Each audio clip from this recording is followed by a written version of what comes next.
Hello guys, limitless ಚಾನಲ್ಗೆ ಸ್ವಾಗತ ಸುಸ್ವಾಗತ. ನಶೀಬು, ಕಿಸ್ಮತ್, ಲಕ್. ನಾವು ನಮ್ಮ ಹಾರ್ಡ್ ವರ್ಕ್ನಿಂದ ಮೇಲೆ ಬಂದಿದ್ದೀವಿ ಅಂತ ಬಹಳ ಜನ ಹೇಳ್ತಾರೆ. ಬಟ್ ನೋಡಿ, ಅದು ಹಾಗೆ ಅಲ್ಲ. ವೈ? ಬಿಕಾಸ್ ಹುಟ್ಟು ನಮ್ಮ ಕೈಯಲ್ಲಿ ಇಲ್ಲ. ಅದೇ ಥರ ಸಾವು ಕೂಡ ನಮ್ಮ ಕೈಯಲ್ಲಿ ಇಲ್ಲ. ಯಾಕೆ ಅಂದರೆ ನಾವು ಹುಟ್ಟುವಾಗ ಯಾರ ಹೊಟ್ಟೆಯಲ್ಲಿ ಹುಟ್ಟಬೇಕು ಅಂತ ನಿಶ್ಚಯ ಮಾಡಿ ಹುಟ್ಟುವುದಿಲ್ಲ. ಅದು ನಾವು ನಮಗೆ ಗೊತ್ತಿಲ್ಲದೆ ಹುಟ್ಟುತ್ತೇವೆ. ಅದೇ ತರಹ ನಮ್ಮ ತಂದೆ ತಾಯಿಗಳಿಗೂ ಸಹ ಗೊತ್ತಿರುವುದಿಲ್ಲ ನಮ್ಮ ಜನನದ ಬಗ್ಗೆ, ಅಂದರೆ ಗಂಡು ಆರ್ ಹೆಣ್ಣು ಅಂತ. ಹಾಗೆ ಸಾವು ಕೂಡ. ನಾವು ಎಷ್ಟು ಬೇಕಾದರೂ ಆಸ್ತಿಯನ್ನು ಮತ್ತು ಜನರನ್ನು ಗಳಿಸಬಹುದು, ಆದರೆ ಸಾವು ನೋಡಿ ಎಲ್ಲರಿಗೂ ಬರುತ್ತದೆ. ಉದಾಹರಣೆಗೆ ನಮ್ಮ ನೆಚ್ಚಿನ ನಾಯಕ ಪುನೀತ್ ರಾಜ್ಕುಮಾರ್ ಅವರು ಯಾರಿಗೂ ಕೆಟ್ಟದನ್ನು ಮಾಡಿದವರಲ್ಲ, ಯಾರಿಗೂ ಕೆಟ್ಟ ಮಾತುಗಳಿಂದಲೂ ಮಾತನಾಡಿದವರು ಅಲ್ಲ. ಯಾವುದೇ ಥರದ ಕಾಂಟ್ರವರ್ಸಿಯಲ್ಲಿಯೂ ಸಹ ಅವರು ಬಿದ್ದಿಲ್ಲ. ಅವರು ಯಾವತ್ತು ವ್ಯಾಯಾಮ, ಎಕ್ಸರ್ಸೈಸ್, ವರ್ಕೌಟ್ ಮಾಡುತ್ತಾ ಸದಾ ನಗುತ್ತಾ ಎಲ್ಲರಿಗೂ ನಗಿಸುತ್ತಾ ಇನ್ಸ್ಪಿರೇಷನ್, ಮೋಟಿವೇಶನ್ ಮಾಡುತ್ತಾ ಇದ್ದರು. 24 hours ಫಿಟ್ ಆಗಿ ಇರುತ್ತಿದ್ದರು. ಅವರ ಹತ್ತಿರ ಅಪಾರ ಸಂಪತ್ತು ಇತ್ತು. ಅದು ದುಡ್ಡಿನದಿರಬಹುದು ಆರ್ ಜನಪ್ರಿಯತೆಯ ಸಂಪತ್ತು ಇರಬಹುದು. ಎರಡೂ ಅವರ ಹತ್ರ ಇತ್ತು. ಯಾಕೆ ಅಂದರೆ ನಾನು ಅವರ ಡೈ ಹಾರ್ಡ್ ಫ್ಯಾನ್. ನಾನು ಸಹ ಎಲ್ಲ ಅವರ ಅಭಿಮಾನಿಗಳಂತೆ ನಾನು ಅವರನ್ನು ನೋಡಿ ಚಿಕ್ಕಂದಿನಿಂದಲೂ ಸಹ ವ್ಯಾಯಾಮ ಮತ್ತು ವರ್ಕೌಟ್ಗಳನ್ನು ಮಾಡುತ್ತಾ ಬಂದಿದ್ದೇನೆ.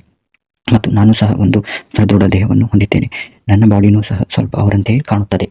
ಅಂತಹ ಫ್ಯಾನ್ ನಾನು. ಯಾವುದೇ ಚಟಗಳನ್ನು ಮಾಡುವುದಿಲ್ಲ. ಬಟ್ ನೋಡಿ, ಅವರು ಯಾವುದೇ ಕಾಂಟ್ರವರ್ಸಿಯಲ್ಲಿಯೂ ಸಹ ಬೀಳದಿದ್ದರೂ ಅವರ ಒಂದು ಸಾವು, ಈ ಪದ ಬಹಳ ಕೆಟ್ಟ ಅನಿಸುತ್ತದೆ ಅವರ ವಿಚಾರದಲ್ಲಿ ಹೇಳಬೇಕಾದರೆ. ಅದರ ಬದಲು ನಾವು ಹೀಗೆ ಹೇಳಬಹುದು, ಅವರ ಒಂದು ವಿಚಾರದಲ್ಲಿ ಅವರು ಒಂದು ಯಂಗ್ ಏಜ್ನಲ್ಲಿ ನಮ್ಮನ್ನು ಬಿಟ್ಟು ಅಗಲಿ ಹೋದರು. ಅದೇ ತರಹ the great billionaire Rakesh Jhunjhunwala ಅವರು ಒಂದು ತಮ್ಮ 62ನೇ ವಯಸ್ಸಿನಲ್ಲಿ ಸಾಯುತ್ತಾರೆ. ಅವರು ಒಂದು ಮಾತನ್ನು ಹೇಳುತ್ತಾರೆ, ನಾನು ಎಲ್ಲವನ್ನೂ ಗಳಿಸಿದೆ, ಹಣ, ಆಸ್ತಿ, ಅಂತಸ್ತು, ಆದರೆ ನನ್ನ ದೇಹದ ಆರೋಗ್ಯವನ್ನು ನನಗೆ ಗಳಿಸಲು ಆಗಲಿಲ್ಲ ಅಂತ ಅವರು ಹೇಳುತ್ತಾರೆ. ಅವರ ಒಟ್ಟು ಆಸ್ತಿ 43,000 ಕೋಟಿ. ಇದು ಬರೀ ಲೀಗಲ್ ಆಗಿ ಇರುವುದು. ಅವರು ಒಬ್ಬ ಸಫಲ ಟ್ರೇಡರ್. ಬಟ್ ನೋಡಿ, ಇಲ್ಲಿ ಪುನೀತ್ ಸರ್ ಹತ್ರ ಹೆಲ್ತ್ ಆ್ಯಂಡ್ ವೆಲ್ತ್ ಇತ್ತು, ಆದರೂ ಸಹ ಅವರು ಉಳಿಯಲಿಲ್ಲ. ಆದರೆ ಅವರನ್ನು ಉಳಿಸಿಕೊಳ್ಳಲು ಆಗಲಿಲ್ಲ. ಅದೇ ತರಹ ರಾಕೇಶ್ ಜುಂಜುನ್ವಾಲಾ ಅವರು ಬಹಳ ಆಸ್ತಿ ಗಳಿಸಿದರು, ಬಟ್ ಹೆಲ್ತ್ ಕಾಪಾಡಿಕೊಳ್ಳಲು ಆಗಲಿಲ್ಲ ಅಂತ ಅವರೇ ಹೇಳಿದ್ದಾರೆ. ಅದೇ ಥರ 2022ರಲ್ಲಿ ತೀರಿ ಹೋದರು. ಈ ಎರಡೂ ವ್ಯಕ್ತಿಗಳ ಒಂದು ಜೀವನ ನೋಡಿದರೆ ನಮಗೆ ತಿಳಿದು ಬರುವುದು, ನಾವು ಎಷ್ಟೇ ಹಾರ್ಡ್ ವರ್ಕ್ ಮಾಡಿದರೂ ಸಹ ಕಿಸ್ಮತ್, ಲಕ್ ಅನ್ನೋದು ಬಹಳ ಇಂಪಾರ್ಟೆಂಟ್ ಅಂತ. ಹಾಗಾಗಿ ಗೆಳೆಯರಿ, ಪ್ಲೀಸ್ ಬಹಳ ಚಿಂತೆ ಮಾಡುತ್ತಾ ಕಷ್ಟಪಡುತ್ತಾ ಡಿಪ್ರೆಷನ್ಗೆ ಹೋಗಬೇಡಿ. ಎಲ್ಲವೂ ಪೂರ್ವ ನಿರ್ಧರಿತವಾಗಿದೆ. ಬೇರೆಯವರ ಜೀವನವನ್ನು ನೋಡಿ ಮಾನಸಿಕ ಒತ್ತಡಕ್ಕೆ ಸಿಲುಕದಿರಿ. ನಿಮ್ಮ ಜೀವನದಲ್ಲಿ ಏನು ನಡೆಯುತ್ತಿದೆಯೋ, ಏನು ಇದೆಯೋ ಅದನ್ನು ನಾವು ಸುಖವಾಗಿ ಅನುಭವಿಸಬೇಕು. ಯಾರಿಗೂ ಕೆಟ್ಟದ್ದನ್ನು ಬಯಸಬಾರದು, ಮಾಡಬಾರದು. ಯಾರೇ ಇರಲಿ, ಎಷ್ಟೇ ವಯಸ್ಸಿನವರಾಗಿರಲಿ, ಅವರು ನಮಗೆ ಏನೇ ಕೆಟ್ಟದ್ದನ್ನು ಮಾಡಿದರೂ ಸಹ ಅವರಿಗೆ ಒಳ್ಳೆಯದನ್ನು ಬಯಸುತ್ತಾ ವೃದ್ಧರು, ಹಿರಿಯರಿಗೆ ಇವರಿಗೆ ಸಹಾಯ ಮಾಡುತ್ತಾ ನಮ್ಮನ್ನು ಜೀವನವನ್ನು ಮುಂದೆ ಸಾಗಿಸಬೇಕಾಗುತ್ತದೆ. ಹೀಗೆ ನಾವು ಬದುಕಿದರೆ ಏನಪ್ಪಾ ಅಂದರೆ ಸಾಯುವವರೆಗಾದರೂ ಸುಖವಾಗಿ ಬದುಕಬಹುದು ನಾವು. ಯಾಕಂದರೆ ನೋಡಿ, ಎಲ್ಲ ಕಿಸ್ಮತ್ ನಿರ್ಧರಿತವಾಗಿದೆ. ಯಾವುದೇ ತರಹ ಏನಪ್ಪಾ ಅಂದರೆ ನಾವು ಎಷ್ಟು ಕಷ್ಟಪಟ್ಟರೂ ನಾವು ಇದು ಮಾಡಬೇಕಾಗುತ್ತದೆ. ಅದೇ ಥರ ನೋಡಿ, ರಾನಿ ಕೋಲ್ಮನ್ ಅವರು ಎಲ್ಲಕ್ಕಿಂತ ಹೆಚ್ಚು ವೇಟ್ ಎತ್ತಿದರು. 8x ಒಲಿಂಪಿಯಾ ಅಂತಾರೆ ಅವರನ್ನು. ಅಂದರೆ 8 ಸತಿ ಅವರು ಒಲಿಂಪಿಕ್ ಅವಾರ್ಡನ್ನು ಗೆದ್ದಿದ್ದಾರೆ. ಆದರೂ ಸಹ ಅವರು ಈ ಒಂದು ಏಜ್ನಲ್ಲಿ ಏನಪ್ಪಾ ಅಂದರೆ ಮುಂದೆ ಅವರಿಗೆ ಬಹಳ ತೊಂದರೆಗಳು ಆದವು, ಎಷ್ಟು ಆಪರೇಷನ್ಗಳಾದವು, ಎಷ್ಟು ದುಡ್ಡು ಖರ್ಚು ಮಾಡಿದ್ರು. ಈಗ ಅವರು ತಮ್ಮ ಬಾಡಿ ಮೇಲೆ, ಅಂದರೆ ತಮ್ಮ ಒಂದು 2 ಕಾಲ ಮೇಲೆ ನಿಂತ್ಕೊಳ್ಳೋಕ್ಕೆ ಆಗ್ತಾ ಇಲ್ಲ ಅವರಿಂದ. ಸ್ಟ್ರೆಚರ್ ಮೇಲೆ ನಡೆದಾಡಬೇಕಾಗುತ್ತೆ ಅವರಿಗೆ. ನೋಡಿ ನೀವೇ ಗಾಯ್ಸ್, ಅವರಿಗೆ ಈಗ ಎಷ್ಟು ಅಂದರೆ 59 ಏಜ್ ಗಾಯ್ಸ್.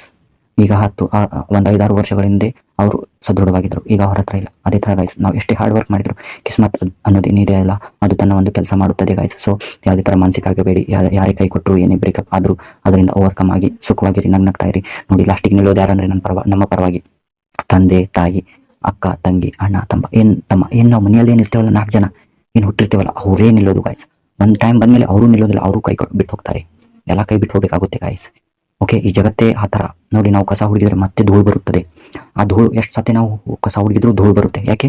ಜಗತ್ತು ಹಾಳಾಗೋ ಕಡೆ ಸಾಗ್ತಾ ಇದೆ ಹೊರತು ಉದ್ಧಾರ ಆಗೋ ಕಡೆ ಅಲ್ಲ ಗಾಯ್ಸ್. ಎಂದಿಲ್ಲ ಎಂದಾದರೂ ಅಂತ್ಯ ಅನ್ನೋದು ಇದ್ದೇ ಗಾಯ್ಸ್. ಸೊ ಹೀಗಾಗಿ ನಾನು ಗಳಿಸ್ತೇನೆ ಅಂತ ಇದ್ರೆ ಅದು ಸಾಧ್ಯ ಇಲ್ಲ. ನಾನೆಲ್ಲ ಬಿಟ್ಟು ಬದುಕ್ತೇನೆ ಅಂತ ಇದ್ರೆ ನಮ್ಮ ಹತ್ರನೇ ಎಲ್ಲ ಬರುತ್ತದೆ ಗಾಯ್ಸ್. ಧೂಳಿನ ಕಣದ ಹಾಗೆ ಎಲ್ಲ ಬರುತ್ತದೆ. ಬೆಸ್ಟ್ ಎಕ್ಸಾಂಪಲ್ ನೋಡಿ, ಎಷ್ಟು ಸ್ವಾಮಿಗಳಿದ್ದಾರೆ, ಎಲ್ಲ ಬೇಡ ಅಂತ ಹೋದ್ರು, ಮತ್ತೆ ಅವ್ರ ಹತ್ರ ಬಂತು.